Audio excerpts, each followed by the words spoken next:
Today we have our work cut out for us. It's going to be a hectic day. We need to count the chickens. Each brooder we need to count how many do we have, so that we are able to calculate how much feeds they need, right? Remember I told you about calculating your feeds. So my first week I preferred to give them feed throughout. They must have the feed so that they gain the strength, they get used to feeding and all that. So we are at week 1 of life for our chickens, right? This is Dorothy. So this is Dorothy. I can feel the crop. Let's feel your crop. There's food in there, so it just shows in the morning they ate. Alright, look how big they are. Look at their feathers. You can see their feathers, right? They're very big. They've grown. Very beautiful. Very active. Dorothy is very, very active. Hello everybody. This is your good Dr. Caroline, a professional medical doctor, passionate about poultry farming and striving for financial freedom. So what we're gonna do today is to weigh them, right? I got this. This is a food scale. You weigh food with this. So because they're a bit small, we're gonna weigh them doing that. So I bought about 1,000 chickens. So far in this week 1, we had 5 mortalities. I'm happy because day 1, when they arrived, we got 1 mortality. On day 2, we got 3 mortalities. And then day 3 we got 1, and ever since we have been having dash, meaning no mortalities at all, right? So today it's week 1 on the chicken coop, so we have to know the weight. Have they been feeding well? Have they been drinking well? Are they growing well? So we have to monitor those things. So today it's gonna be a bit hectic. I'm gonna take you along each step. The reason why we count, we need to know how many beds we have in our chicken coop, so that by the time they start laying, you're not going to say that your supplier didn't give you quality feeds. Reason being, the percentage of your eggs is low.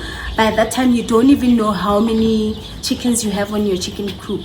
You find that you have like 50% or 40% of production because you bought 1,000 chickens, only to find out that a lot have died. You didn't take the numbers. You only have around 600 chickens and you don't even know. And then now you're gonna blame your supplier, saying that they're not good, your chickens are not laying, but then you don't even know how many chickens you have on your chicken coop.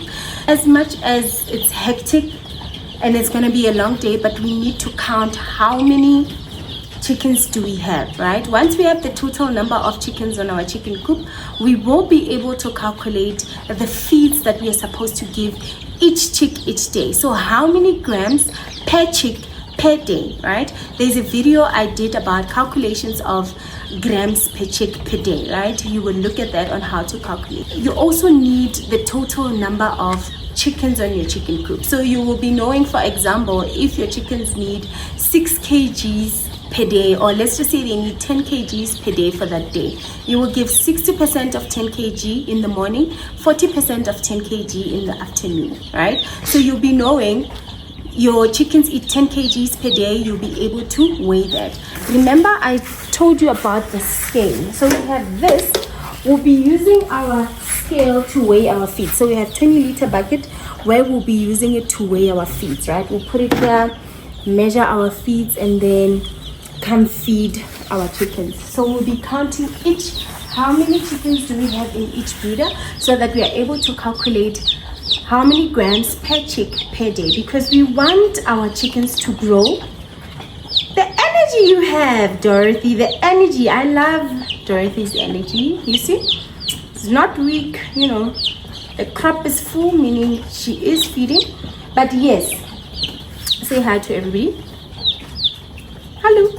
Yeah, we have a lot of work to do, so come with us as we do this work, and it is very, very important. Yes, it's tiring, but it's very important for you to get data on your farm so that you can be able to see Why my chicks were not dying for so long, for 3 months? All of a sudden, I have a lot of chickens dying. What can be wrong? Are their feeds okay? Are they sick? Are they vaccinated? All of that. It is able to draw a map for you. So for you to be able to see that map, to follow that map, you must be able to collect data, right?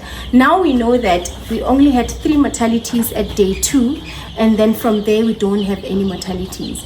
Now at week 3, surprisingly, if we have like 10 mortalities, that will be a problem. Then we have to go back to the drawing board to understand what is wrong with our chickens. Why are they all of a sudden dying? Are they feeding well? Are they drinking well? Are they sick? Vaccination, is it up to date? You check all of those things, right? What can be causing the mortalities? You're not going to come to the chicken coop and maybe the person who's working on your farm, they're like, no, we have 100 mortalities, and you don't even care what's happening. Why are they all of a sudden dying? Because you've been having a record from day 1. So now if you have that graph where you can see, okay, day 1 we had 1 mortality, day 3 we have this mortality, it's going up, and then it went down, right? Your graph is going down and then it's constant. All of a sudden you have a very high peak. You have to be worried, what is happening and what can I change? Maybe the quality of the feeds are not correct, maybe the chickens are sick, maybe the temperature of the chicken coop is not correct. Like now when I got to the chicken coop, the first thing I did was to do this, check their reaction, and then I checked the temperature. There's a video I also did about the things that you need on the chicken coop. You need this, it measures the temperature, it also measures your humidity, right? You need the weighing scale, you know.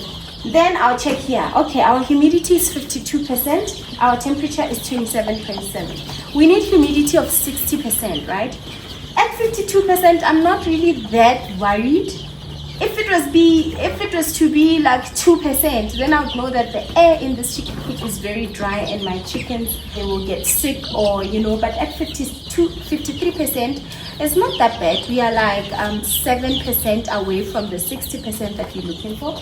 The temperature also at the same time, not bad, 27. And then what you can also do, because the required minimum of your temperature has to be around 30 degrees, right? But then what you will do is to take your chickens, you measure the temperature, their body temperature, and if their body temperature is around 39 to 40 degrees, you know 27 is okay, right? So today we will be measuring and counting our chickens. Data is very, very important. So we have 1,000 chicks, we have 5 mortalities, we have 1 recovery, right? So we're going to be doing that today, and join us.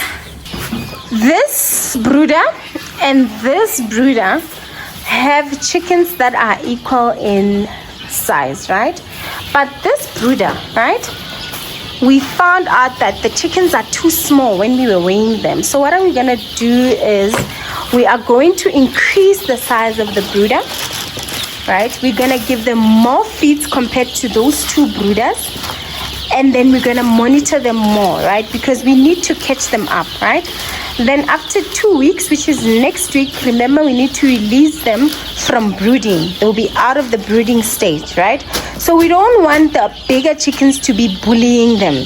So we have now just increased the size, and we're just gonna see, because we don't know why they are smaller than the others. It's a problem.